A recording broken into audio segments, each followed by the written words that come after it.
Am I the a-hole for my response when my sister's husband commented on my husband's manhood? My husband has been sick for a few months now and recently had a surgery. My parents hosted dinner for him and invited the whole family. My sister's husband, Mike, is the tell-it-as-it-is type of man. Basically, the brutally honest type. My sister says she loves him for his honesty, but because of it, we've had issues in the past. After dinner, we were sitting down while my husband was in another room. He was getting some rest. Mike looked at me and asked if my husband was still good in bed, because he had read that when men get sick, their performance would get lower. I was floored by his question. Everyone was looking at me in silence. It was absolutely awkward. My sister smiled at me as a sign to let it go, but instead I responded, "Well, at least better than men who can't even impregnate their women." Now this is where I might be the a-hole. Mike and my sister have suffered from infertility for 10 years, and it's on Mike's side. This response caused a huge argument, and although Mike stormed off and didn't say anything, my sister went off calling me abhorrent and shaming me for going low and using her husband's infertility against him. I told her he insulted my husband's manhood, but she said I took this whole thing out of context and made it personal, since he was just talking about men in general. After the argument, she and Mike left and my mom demanded I apologize. My husband didn't even know what we were arguing about. Mom told him I was arguing with my sister over dessert. Mom said I was in the wrong for hurting my sister's feelings with what I said and told me to apologize, but I still refused. Am I the a-hole? Now for the top comments. Not the a-hole. You just told it as it was. Of course not. You were rude, but the same type of rudeness your brother-in-law pretends to enjoy until it is used against him. Don't apologize. Next time, he won't be rude toward you or your husband, since he now knows you can be rude too. Yup, saying you're just being honest, or I'm the brutally honest type, is just a BS excuse to be rude and inappropriate. Asking about a sick man's performance in bed is not honesty. It's being an a-hole to get a reaction. Brother-in-law just didn't like the reaction he got this time. Yes, 9 times out of 10, the person who brags about their honesty is using that as an excuse to be an a-hole. Your brother-in-law is a freaking weirdo. What kind of question is that to ask when someone has been sick for months and recently out of surgery? Like, why the heck is the concern your sex life while his brother-in-law is sick? A normal person would not even think of this. Probably brother-in-law projecting. Definitely. Brother-in-law thinks he's inadequate in bed because he can't impregnate sister, so has to drag OP's husband down. Not the a-hole. His brutal honesty is not a pass to be a constant a-hole. Good job dishing it back. Don't apologize. And being brutally honest means answering a question very honestly, not asking inappropriate questions unprompted. Next story. Am I the a-hole for telling my husband that he created this mess and he needs to fix it? My husband and I always planned on having kids. It ended up happening a couple of years before we planned, due to a condom breaking. I didn't mind though. I was super happy to welcome our daughter, Belinda. A few years later, we started trying again for a second, but it took us a little while to conceive, and we ended up having to use IVF. The doctors never figured out why I couldn't get pregnant the old-fashioned way the second time, but after one round, my husband and I welcomed our son, Philip. Belinda is now 15 and Philip is 9.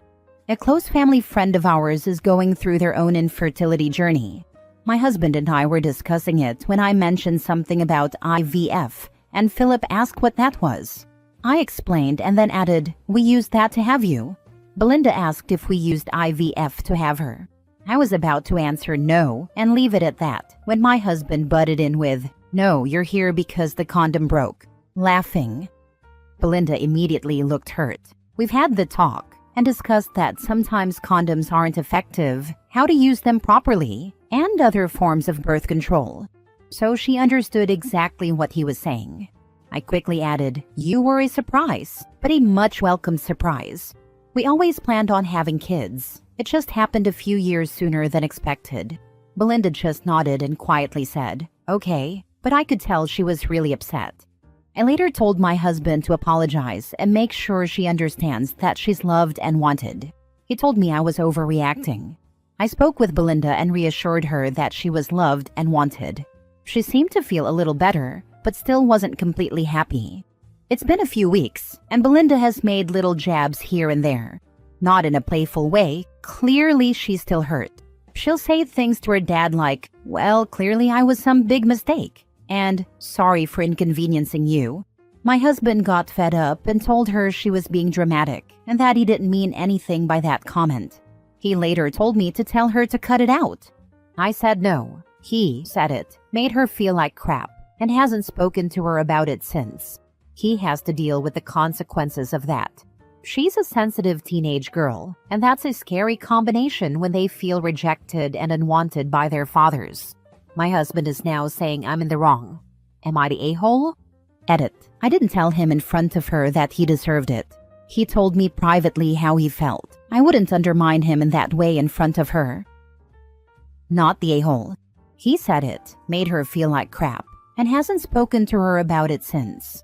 He has to deal with the consequences of that. Why is this even a question? Yep, 1,000 moments like this, with no apologies from my parents, plus being told I'm sensitive, are why we are no contact today. Relationships shrink to the size of repair. If OP's husband values having a relationship with his daughter when she's older, he needs to learn how to apologize yesterday. My mom was a whoops baby, and so was I. My son was also. If we were honest, I think a lot of people on this earth are whoops babies. One of the best things I've ever heard to be said to a child that wasn't planned came from my grandma to my mom.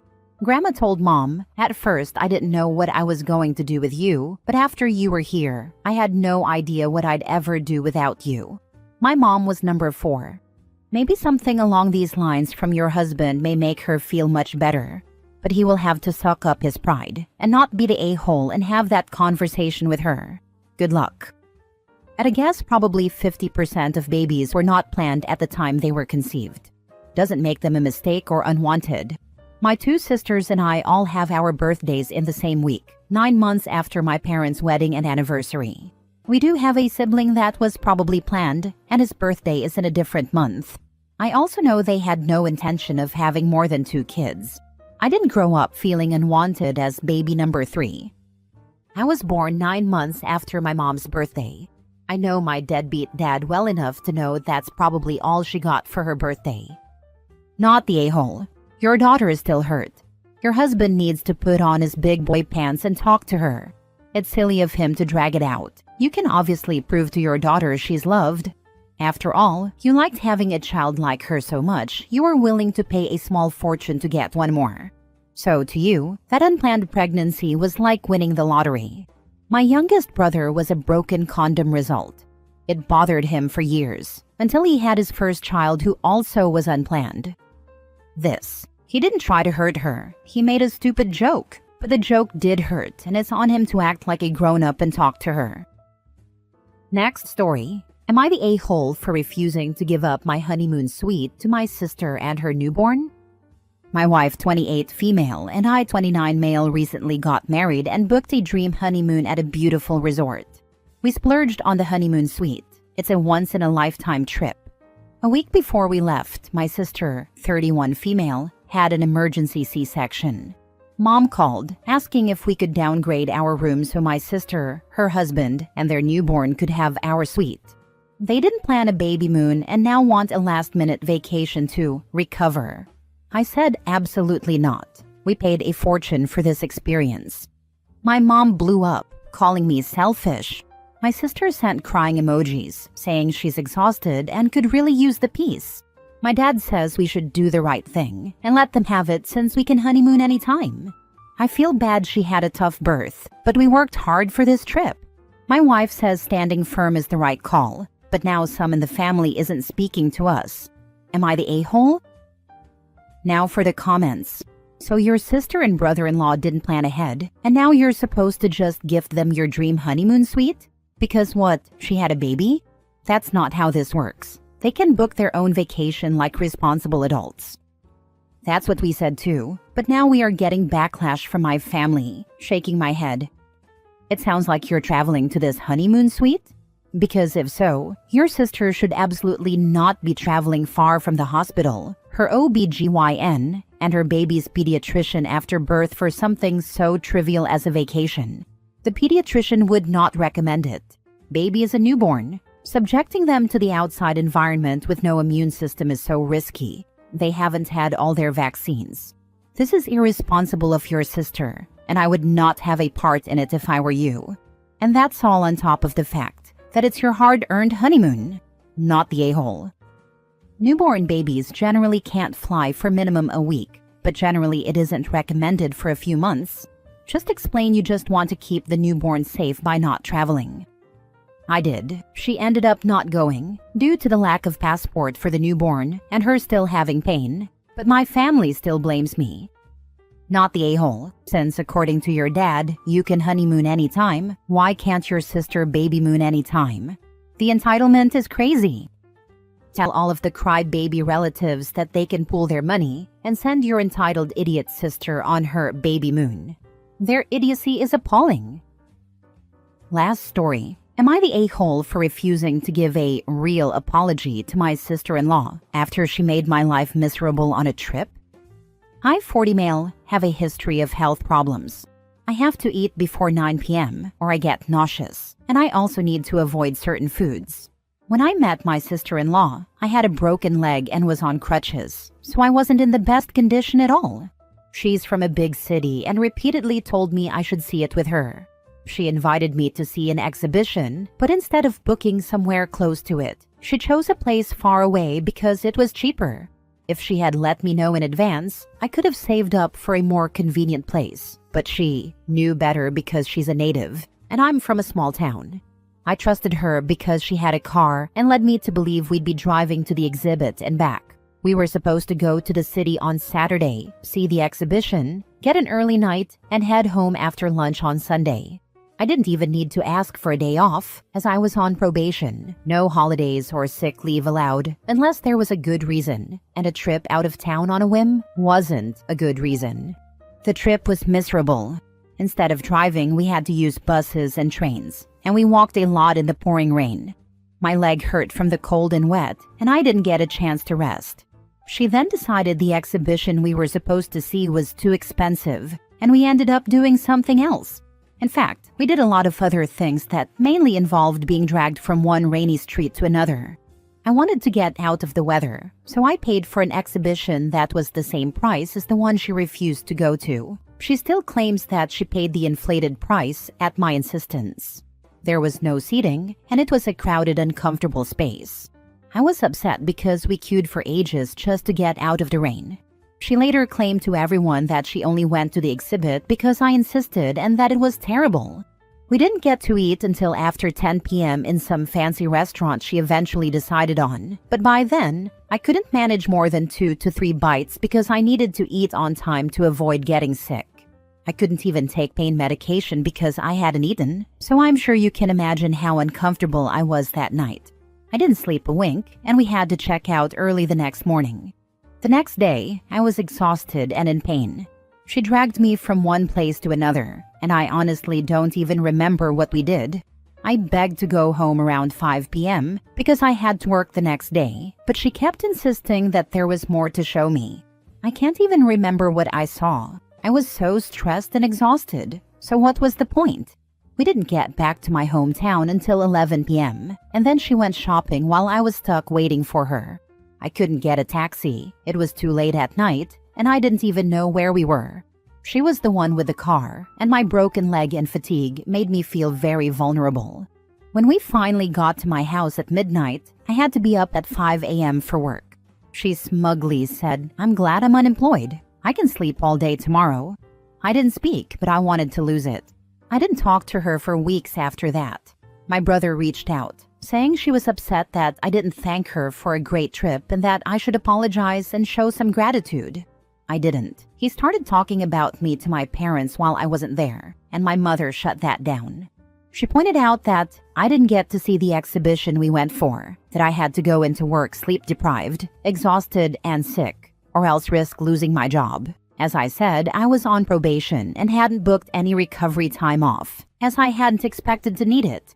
My mother felt I was the one who deserved the apology.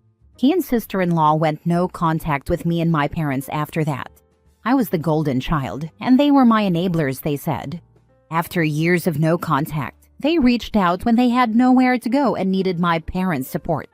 My parents are retired and bent over backward for my brother and sister-in-law. At Christmas, she came to visit my parents at their house with my brother. I always spend Christmas with my parents, so I was there. She made more jabs at me while we were alone. I ignored them, using my deaf ear as an excuse to not hear anything she said too quietly, but otherwise kept civil. She was civil when she didn't have me alone. After they left, she got my brother to text me, calling me a liar and again demanding an apology for the stuff that went on in the city, more than 5 years ago now. I sent him a bland, emotionally absent apology, saying I was sorry she was upset by my needs. He hasn't replied since. I feel like I'm being manipulated and expected to apologize for something that was completely her fault, but she's holding my brother's and parents' happiness over my head. I'm not sure if I'm overreacting or if I could handle things better. Am I the a-hole? She neglected your real medical requirements, dragged you around like a broken Sims character, and then pretended that you were unappreciative of your misery. She already deserved more than the apology you offered. Allow her to continue to fume in her victim complex.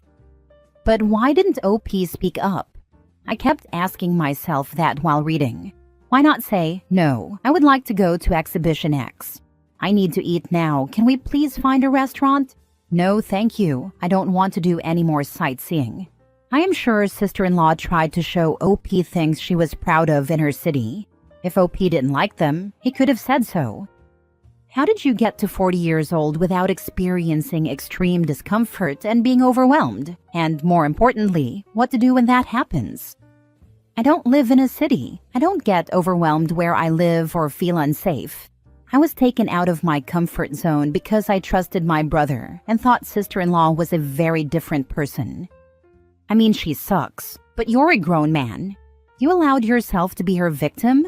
You gotta grow a pair, bud. Fair point. Back then, I think the broken leg and crutches helped her a lot. I felt so vulnerable. I'm not a city person either, so I felt even more uncomfortable. I will not let her put me in that position again, and I won't allow myself to ever be alone with her going forward. You had a broken leg and could not say, no, I would rather stay home until my leg healed and then I will go to the city? There is a saying, when you point one finger at someone, make sure to count the 3 pointing back at you. I agree, and if I'd known we wouldn't see the exhibition anyway, I could have waited weeks, months, or just not bothered at all. She picked something I would have liked to see that was on for a week or so. I can't remember, but there was a time limit. She's taught me a lot though. Avoid crowds when already feeling vulnerable. Don't trust travel partners to look after you if you can't look after yourself. And don't travel with a broken leg unless it's work-related and unavoidable, because then you're covered.